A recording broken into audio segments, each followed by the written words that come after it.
Another safety technique is teaching a child or introducing to a child how to roll from their front to back and back to their front.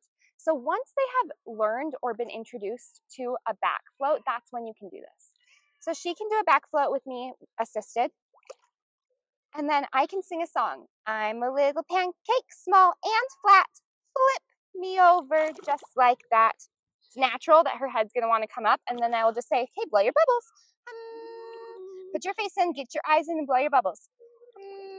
Good. We're going to do that again. Okay. So on your back, I'll sing the song again. I'm a little pancake, small and flat. Ready? Then I'm going to have you put your face in and blow your bubbles. Flip me over just like that. Good. I can hold her the whole time. If we're going to do it on her front, she will come to me and start in a front float. Ready? Same thing. Blow your bubbles.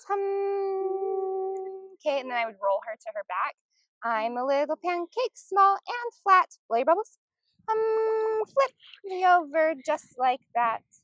Right? It doesn't have to be perfect, but just getting practice of rolling from front to back and back to front.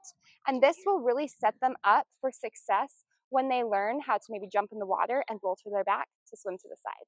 So it's just practice at this point, assisted, and eventually we'll get to the point where they can do it independent.